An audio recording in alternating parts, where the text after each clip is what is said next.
우리 구주 예수님의 크신 은혜가 이 자리에 예배에 참석하신 모든 분들에게 임하시기를 축복합니다. 그리고 또 이 말씀이 여러분들의 마음에 또 잘 뿌리박고, 그래서 또 도전하고 또 깨닫는 그런 마음으로 말씀을 전하려고 합니다. 사람은 누구나 성공하려고 애를 씁니다. 근데 많은 사람들이 성공을 하려고 하지만 그렇게 성공하기가 쉽지만은 않습니다.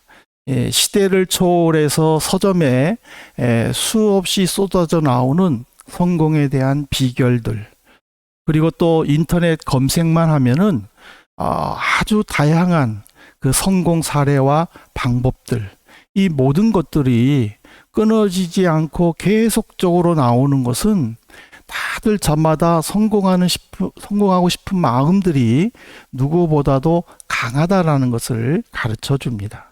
믿는 사람이든 믿지 않는 사람이든지 성공에 목매어 있을 때 과연 성경은 어떻게 그것을 가르쳐 주고 있는가를 우리가 한번 살펴보려고 합니다. 특별히 오늘 모든 것이 익숙하지 않는 환경 속에서 신분적 제약을 극복해낸 믿음의 조상 느헤미야를 통해서 한번 하나님께 힘쓰의 결과, 즉 성공에 대해서 함께 도전받기를 소망합니다. 느헤미야 12장은요 그 한 세 가지를 가르쳐 주는데, 느헤미야의 원래 이름은 여호와께 위로받음이라는 뜻입니다. 그는 느헤미야 1장 1절에 보니까 유다 지파 하가랴의 아들이다라고 소개가 되었습니다. 이 3차에 걸쳐서 포로 귀한 지도자 중에 유대 신분으로 볼 때 이 느헤미야 집안은 평범한 집안이었다라는 것을 가르쳐 주기도 하죠.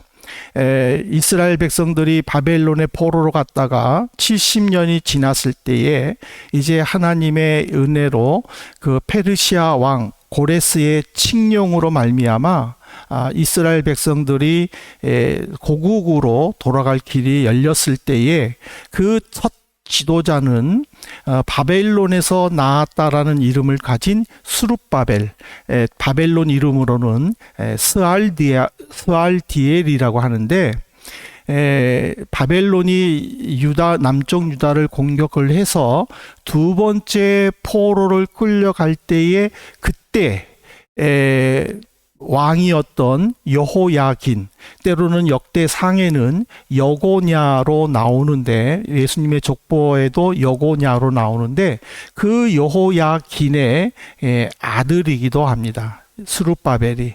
근데 그 스룹바벨은 고레스 왕의 칙령, 이제 이스라엘 백성들은 원하는 사람들은 너희 나라로 가도 좋다라는 그 발표문에 스룹바벨은 42,000명의 백성들을 데리고 고국으로 돌아가게 됩니다. 그 다음에 이제 두 번째로 이스라엘 백성들을 데리고 고국으로 돌아간 지도자는 여러분들이 잘 아는 에스라죠. 에스라는 제사장 겸 율법을 가르치는 학사였는데, 그는 바벨론에서부터 이스라엘 백성들을 위해 제사장으로 학사로 일을 했죠. 그는 아론의 16대 후손에 속한 정통 제사장 집안의 아들입니다. 그는 레위 지파 사람들을 중심으로 남자만 약 1,800여 명을 데리고 이제 갑니다. 그리고 나서 아닥사스다 왕 13년이 지난 20년에 왕의 술관원으로 있던 느헤미야가 왕에게 요청을 해서, 그래서 왕은 아닥사스다 1세 페르시아 왕은 느헤미야에게 총독의 자리를 줘서 이스라엘로 가게 했죠. 근데 유일하게 이 3차 때에는 몇 명이 이스라엘로 돌아갔는지 기록되어 있지는 않습니다. 근데 어쨌든지 간에 느헤미야는 그 이스라엘로 돌아갔죠. 그러니까는 어떻게 보면은 이 느헤미야는 왕족인 수룹바벨 또는 제사장의 후예인 학사 에스라 보다는 신분적으로는 그렇게 그 어떤 귀족층 또는 어떤 그 종교 지도자층에 속하지는 않고 평민에 속했는데, 근데 어떻게 그가 왕의 술 맡은 관원이 되었을까? 그리고 그가 어떻게 총독의 자리까지 올라가서 이스라엘의 성벽을 재건하고 다시 영적 부흥을 일으켜 이스라엘로 하여금 온전히 하나님을 의지하도록 했을까? 그것은 12장에 보면 아까 말한 것처럼 세 가지로 나오는데, 먼저 술 맡은 직분은요, 왕이 마시는 그 술만 아니라 모든 음료를 관리하는 직분입니다. 그래서 왕 앞에서 왕이 마실 그 음료를 자기가 먼저 마시면서 아무 이상이 없다는 것을 직접 몸으로 보여주기도 합니다. 근데 당시에는 음료만 관리하는 것이 아니라 왕이 어떤 그 결정을 내릴 때에 또 어떤 빠르고 정확한 판단을 내릴 수 있도록 옆에서 이렇게 조언을 해주기도 했고, 또 왕이 괴로워하거나 어떤 깊은 고민에 빠졌을 때에 그 왕의 말을 들어주면서 또 상담 역할도 하는, 그러니까는 단순히 그 음료를 관리하는 것이 아니라 왕의 감정까지도 그날 왕의 상태까지도 파악해야 하는 굉장히 그 중요한 지체. 그래서 이 왕의 어떤 신임이 아니면 맡을 수 없는 왕의 최측근이기도 합니다. 근데 어떻게 바벨론 사람이 아니잖아요. 느헤미야는 바벨론 사람이 아닌데 바벨론에서 그냥 태어나서 성장해가지고 그 자리까지 올라갈 수 있었느냐라는 거예요. 이것이 우리가 살펴보아야 될 문제인데, 첫 번째는 뭐냐면 그는요, 하나님 앞에서 정결한 삶을 살았던 결과임을 보여주고 있습니다. 느헤미야 12장 30절에 보십시오. 제사장들과 레위 사람들이 몸을 정결하게 하고 또 백성과 성문과 성벽을 정결하게 하느니라. 느헤미야는 아닥사스다 1세의 그 임명으로 이제 이스라엘의 총독으로 이제 돌아왔죠. 예루살렘에 돌아왔습니다. 근데 그는 아까도 말한 것처럼 바벨론에서 태어난 사람이에요. 그리고 바벨론식 교육을 받고, 그리고 바벨론에서 공직한 사람이에요. 그는 겉모습으로는, 혈통상으로는 유대인이지만은 모든 사상은 바벨론 사람이에요. 여기 우리 정다운 자매나 또 이해준 형제가 있지만은 여기서 자라고 독일식 교육을 받고 또 독일식 모든 생활 패턴을 따랐어요. 근데 혈통상으로는 한국 사람이에요. 하지만 모든 생각과 모든 방법은요, 다 독일 사람이에요. 어떻게 같은 한국인인데 나하고 그렇게 생각하는 게 틀릴 수 있을까? 나는 한국식으로 생각하는데 예준이 형제나 다운이 자매는 다 독일식으로 생각한다는 거예요. 네. 마찬가지예요. 느헤미야도 그래요. 바벨론에서 태어나서 바벨론의 교육을 받았지만은, 그러나 그 부모의 영향으로 늘 유대적 사고 방식을 가지고 있었다라는 거예요. 그래서 예루살렘이 파괴되고 백성들이 힘들게 산다라는 그 말을 들었을 때는 눈물을 흘리면서 하나님께 금식 기도할 정도로 사라진 조국에 대한 그리움을 갖고 있었다라는 거예요.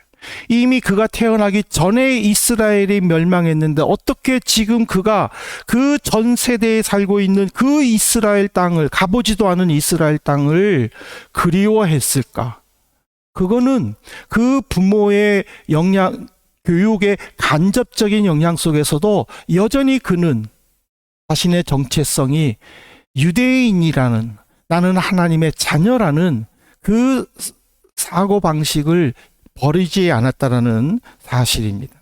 그리고 예루살렘의 형편을 살펴보면서 예루살렘 성벽 재건이 정말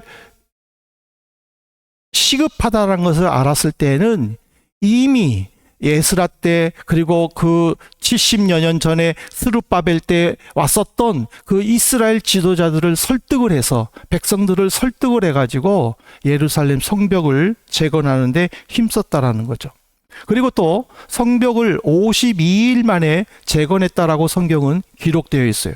그 52일간의 그 공사 기간 동안에 사마리아 사람 산발락과 도비아가 얼마나 느헤미야를 괴롭혔는지 몰라요. 성경에 보면은 약 10여 차례나 수없이 느헤미야를 괴롭혔어요. 심지어는 예루살렘을 기습 공격을 해서 성벽 공사하는 것을 무너뜨려 버리겠다고 위협하기도 했어요. 그래서 그는 궁여지책으로 일할 때 한 손에는 무기를 들고 한 손에는 연장을 들면서 온 백성들과 함께 만약의 사태를 대비하여 일을 했어요. 밤에는 군복을 벗지 않고 무기를 옆에 두고 백성들과 함께 잠을 자면서 성벽을 지켰어요. 그렇게 그는 고난의 연속의 세월을 보냈지만은 낙심하지 않고 하나님께 기도하면서 오로지 이스라엘의 평화와 이스라엘의 안정만을 위해서 힘을 썼다라는 거예요. 이거를 통해 우리는 한 가지, 약간 격가지로 빠진다면은 한 가지 받을 도전은요, 우리가 하나님 앞에 기도하면서 어떤 일을 준비하고 진행해 나갈 때에 내가 생각했던 대로, 내가 세운 계획대로 되지 않았다고, 이건 하나님의 뜻이 아닌가? 쉽게 판단하지 말아야 된다는 거예요. 이미 내가 기도하면서 내가 이렇게 해야 되겠다라고 결심하고 그 일을 시작했다면 그 일이 마칠 때까지 어떤 어려움이 있어도 오직 하나님만 붙잡고 그 일을 헤쳐나가야 된다는 거예요. 만일 힘들고 어려울 때에 이거 하나님의 뜻이 아닌가 보구나, 성벽 재건을 안 했다면 예루살렘은 여전히 적군의 위협에 노출되었고 여전히 이스라엘 백성들은 불안함과 공포 속에 살 수밖에 없었다라는 거예요. 그러나 느헤미야는 힘들고 어려운 속에서도 하나님으로부터 내 나라를 지켜야 되겠다라는 그 고백 가운데 기도 속에 자기가 돌아왔었을 때에 주변 사람들이 도와주지 아니하였어도 그는 함께하는 사람들과 힘을 합해가지고 산발락과 도비아의 위협에 맞서가지고 결국에는 그 일을 했을 때에 하나님의 도움으로 52일 만에 최단 시간에 그 일을 마쳤다라는 거예요. 근데 놀라운 것은요, 그 52일 만에 끝나고 나서 제일 먼저 한 것이 뭡니까? 성벽 낙성식을 하나님께 드린 거예요. 보통 보면 살았다, 이제 좀 쉬자, 이것이 우리 인간의 보통 마음이에요. 이제 됐어, 이 정도면 됐어, 이제는 좀 쉴래, 이게 우리의 생각이에요. 그런데 느헤미야는 그러질 않은 거예요. 성벽 낙성식을 하나님께 드린 거예요. 그 낙성식을 하나님께 드리기 위해 백성들에게 요구했던 것이 뭐냐면, 중요한 거는 정결이에요. 제사장들을 정결시켰어요. 레위 사람들을 정결시켰어요. 이스라엘 사람들을 정결시켰어요. 심지어 성벽과 성문까지 깨끗이 닦는 정결 의식을 했다라는 거예요. 히브리어에서 정결은요, 하나님 앞에서 의식적이거나 도덕적인 것을 말할 때 쓰는 단어예요. 왜냐하면 이 정결을 통하여 하나님의 도덕적 순결, 하나님의 거룩함, 그것을 가르치는 목적이 있기 때문에. 여러분들 레위기 16장 30절 보실래요? 이날에 너희를 위하여 속죄하여 너희를 정결하게 하리니 너희의 모든 죄에서 너희가 여호와 앞에 정결하리라. 하나님은 죽을 수밖에 없는 이스라엘 백성들에게 속죄 규례를 만들었어요. 속죄 규례라는 것은 내가 죄를 지어야 되겠다 하고 짓는 게 아니라 무심코 짓는 죄, 그것을 미처 회개하지 않을 때에 그것을 회개토록 하게 하는 것이 속죄 규례라는 거예요. 느헤미야가 레위 사람들과 그리고 제사장들에게 속죄 규례를 적용해서 정결 의식을 한 것은 뭐냐면, 금식과 절제와 기도를 통해서 하나님 앞에 예배를 드릴 때 필요한 마음 자세를 하나님께 최상의 모습으로 예배를 드리도록 하는 윤리 의식이라는 거예요. 이스라엘 백성들에게 정결 의식을 하게 하는 것은 그들에게 하나님께 예배드리기 위해 입을 옷을 미리 빨게 하고, 그리고 또 예배드리는 아침에 목욕하게 하는, 그 몸을 깨끗하게 하는 것은 바로 정결 의식이라는 거예요. 이 정결 의식이 느헤미야는 굉장히 중요하게 생각했다라는 거예요. 오늘 이 느헤미야의 정결 의식은요, 우리에게도 얼마든지 적용할 수 있는 거예요. 우리가 예배드리기 하루 전 토요일 날에 내가 주일에 무슨 옷을 입고 갈까, 그 옷을 결정을 하고 그 옷을 깨끗하게 만드는 것도 정결 의식에 들어가는 거예요. 예배드리는 주일 아침 몸과 마음을 깨끗이 샤워하면서 깨끗하게 하는 것도 정결 의식에 들어가는 거예요. 하나님께 예배드리기 위해 무엇보다도 기도로 준비하는 이 정성과 진리로 가득하는 것, 이것도 정결 의식이라는 거예요. 아무 생각 없이 허겁지겁 허둥지둥 눈에 띄는 옷 입고, 그것은 하나님이 기뻐하시는 예배의 모습, 자세가 아니라는 거예요. 우리가 늘 내가 정결 의식을, 정결한 모습을 하나님 앞에 어떻게 보여야 할 것인가, 우리는 느헤미야처럼 우리가 거기에 집중하고 하나님께 인정받아야 될 줄로 생각을 합니다. 두 번째로는 느헤미야가 평민의 신분에서 정말 왕의 최측근이 되고 또 총독의 자리까지 올라갈 수 있는 그 성공의 법칙은요, 하나님을 예배한 결과였어요. 느헤미야 12장 43절에 보십시오. 이날에 무리가 큰 제사를 드리고 심히 즐거워하였으니 이는 하나님이 크게 즐거워하게 하셨습니다. 부녀와 어린아이도 즐거워하였으므로 예루살렘이 즐거워하는 소리가 멀리 들렸느니라. 정결 의식을 했죠. 이제 느헤미야는 이스라엘 백성들을, 제사장과 레위 사람들을 다 모아서 두 그룹으로 나눴어요. 두 그룹으로 나눠가지고 예루살렘 성벽에 올라가서 한 사람은 왼쪽으로 한 사람은 오른쪽으로 이렇게 돌게 했어요. 도는 동안에 수금과 재금과 비파를 연주하고 이스라엘 백성들은 하나님께 감사하는 찬송을 드리며 성벽을 돌았어요. 돌고 난 다음에 에스라를 중심으로 온 이스라엘 백성들이 스룹바벨이 다시 지은, 솔로몬이 지었다가 바벨론 사람들에게 파괴되었던 다시 지은 그 성전에 모여서 하나님께 제사를 드렸어요. 근데 하나님께 제사를 드리는 동안에 놀라운 사실은 뭐냐면, 백성들이 즐거워했는데 그 즐거워하는 마음을 하나님이 주셨다라고 지금 본문에는 기록되어 있어요. 이 기쁨이 히브리어로는요, 아람의 영혼과 관련되어서 기쁨이라는 단어를 사용해요. 어떤 일이 성취되었을 때에, 또 어떤 일이 해결됐을 때 우리는 기뻐할 수 있죠. 근데 그 기쁨은요, 내 기쁨이에요. 우리의 기쁨이 아니에요. 그 성취된 것을 보고 누군가는 기뻐하지 않을 수 있어요. 왜냐하면 그로 인하여 내가 이루고자 했던 계획이 실패로 돌아가기 때문에. 그렇기 때문에 그거는 그 사람의 기쁨이지 모두의 기쁨은 아닌 거예요. 하지만 하나님께서 주시는 기쁨은 그 사람의 기쁨이 아니라 그 사람과 함께한 기쁨이에요. 오늘 우리 최정렬 성도님이 황희순 집사님을 위해서 눈물을 흘리며 기도했어요. 그 눈물을 흘리며 기도했을 때에 우리 모두가 그 황희순 집사님의 그 회복을 통해서 다 기뻐할 수 있는 거예요. 하나님이 이 기도를 응답해 주셨구나. 우리 모두의 기도를 응답해 주셨구나. 기뻐할 수 있는 거예요. 이것이 하나님이 우리에게 주시는 기쁨이에요. 그렇기 때문에 예배에는요, 이 감사와 기쁨이 공존하는 영적 감정을 우리는 누려야 되는 거예요. 예배를 통해 감사하면서 기쁨의 웃음만이 아니라 눈물을 흘리는 그런 즐거움도 누릴 수 있어야 된다는 거예요.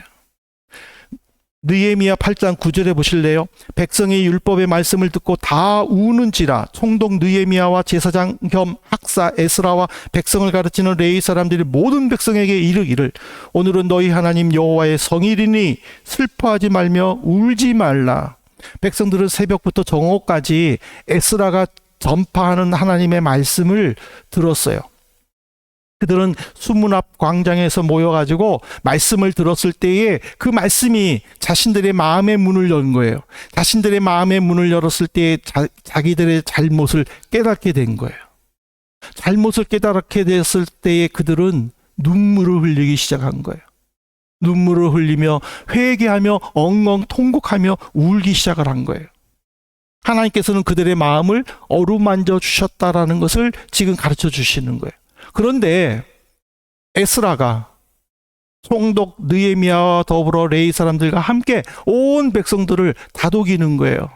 여러분들의 마음은 압니다. 하지만 오늘은 하나님의 성일입니다. 하나님 앞에서 우리는 기뻐하고 즐거워해야 합니다. 울어서는 안 됩니다. 라고 말했을 때에 백성들은요, 자신의 감정을 추스렸다라고 그랬어요. 자신의 감정을 추스리고 흩어져서 서로 사람들을 자기 집에 초대하여 식탁 교제를 나누며 서로 음식을 나눠주면서 즐거운 시간을 보냈다라고 성경은 기록되어 있어요. 이게 무슨 말이에요? 우리는 언제든지요, 내 감정에 정직해야 돼요. 내가 기쁠 때는요, 크게 웃을 수 있어요. 고민에 빠졌을 때에는요, 그 고민에 사로잡힐 수도 있어요. 슬픔 속에서는요, 눈물을 흘릴 수 있어요. 하지만 예배를 인도하는 인도자가 감정을 추스려야 합니다라고 말했을 때는 그 말에 순종을 하고 자신의 감정을 절제할 줄 알아야 된다는 거예요. 나 혼자 은혜 받았다고 나 혼자 내 죄를 놓고 혼자 예배 드리는데 엉엉엉 통곡하고 운다면 그게 무슨 예배예요? 우리가 모두 다가 함께 통곡하며 기도하면서 그 죄를 회개하면서 다 울 때 모두 다가 운다라는 거는 그거는 하나님 앞에 당연히 해야 되는 거죠. 근데 예배를 드리는데 혼자서 죄가 생각나 가지고 엉엉 운다면은 그 울음으로 말미암아 모든 예배를 방해하는 것밖에 안 되는 거예요. 절제하라고 했었을 때는 그 절제할 줄 아는 자신의 감정을 다스릴 줄 아는 그 겸손함이 예배를 성공하게 한다라는 거예요. 하나님을 기쁘시게 하는 예배가 된다라는 사실이에요. 그러므로 우리가 드리는 예배가 성공하기 위해서는요, 감정을 잘 다스릴 줄 알아야 돼요. 기뻐할 때는 모두가 기뻐할 수 있도록, 같이 기뻐할 수 있도록 공유해야 되는 거예요. 슬퍼할 때는 모두가 슬픔에 참여하지 못할 때는 자기가 그 슬픔을 억제할 수 있고 그 슬픔을 절제할 줄 아는 그 모습이 우리의 예배 속에 나타나야 된다는 거예요. 마지막으로 느헤미야가 성공할 수 있었던 것은요, 12장 47절에 보면은 섬기는 삶을 산 결과임을 가르쳐줘요.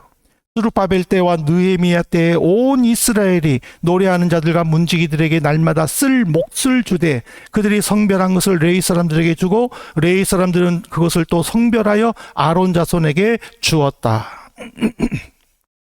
스룹바벨 때와 느헤미야 때는요, 3차에 걸친 100여 년 동안 이스라엘 사람들이 고국으로 돌아온 기간을 말하는 거예요. 백성들은 페르시아에서 이스라엘로 돌아오기 위해서 오면서부터 하나님께 날마다 제사를 드리며 예배를 드린 거예요. 그 날마다 제사를 드리며 예배를 드릴 때에 예배를 돕는 레위 사람들, 어떤 사람들은 성가대가 있겠죠. 어떤 사람들은 문지기가 있겠죠. 어떤 사람들은 또 재물을 또 정리하는 사람들이 있겠죠. 이런 예배를 위해서 여러 직종에서 봉사하는 그 레위 사람들에게 자발적으로 헌금을 해가지고 후원했다라는 거예요. 그리고 그 레위 사람들은 그 받은 것의 10분의 1을 떼어서 제사장에게 줬다라고 성경은 기록되어 있어요. 이 말이 무슨 말이냐면은 온전히 섬기는 자만이, 하나님께 나와 예배를 드리는 자만이, 자신의 시간과 물질을 들여 하나님께 헌신하는 자만이 성공할 수 있다라는 것을 가르쳐 주는 거예요. 무슨 일이 있어서 오늘은 하나님 그냥 동영상 보며 예배 드릴래요? 그거는 섬기는 게 아니에요. 내가 주인이 되는 거예요. 그러면 교회가 왜 세워져요? 교회가 필요 없잖아. 그냥 유튜브 보면서 예배 드리면 되잖아요.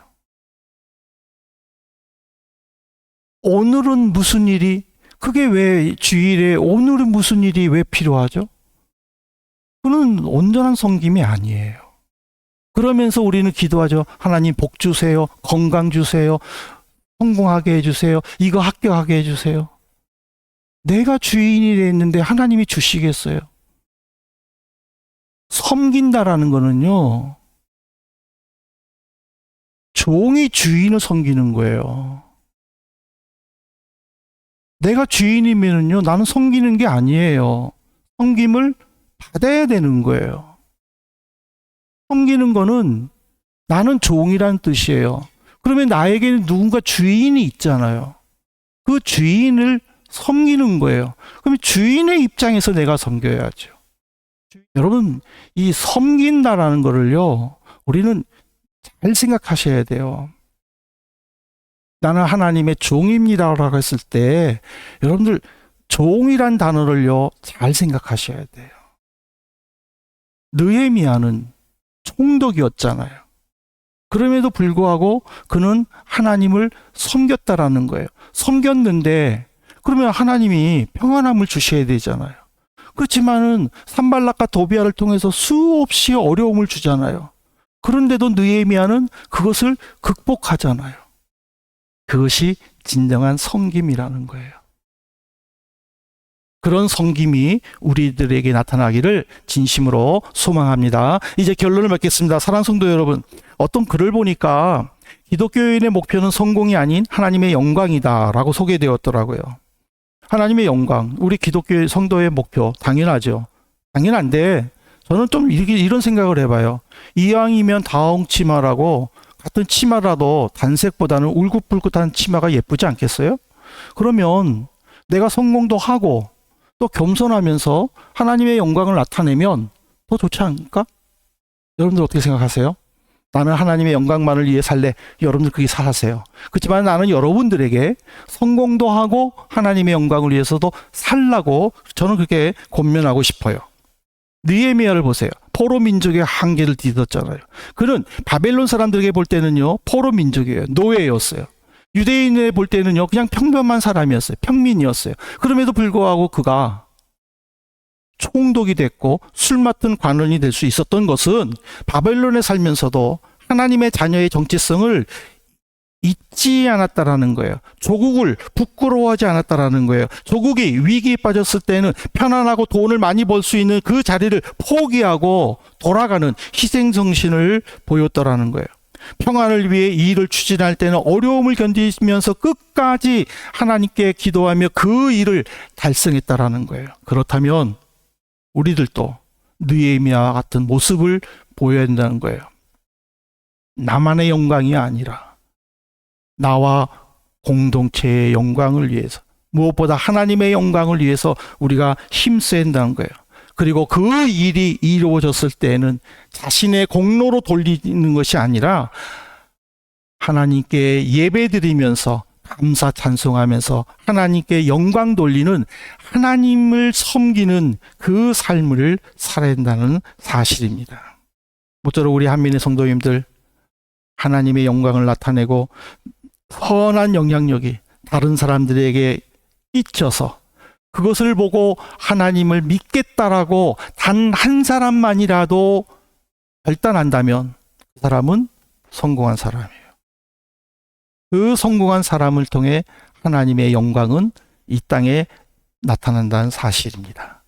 이 사실을 꼭 믿으시고 여러분들이 계시는 곳에서 정말 최선을 다하고 온전히 섬기고 정결한 삶을 사는 우리 한민의 성도들 되시기를 간곡히 부탁드립니다.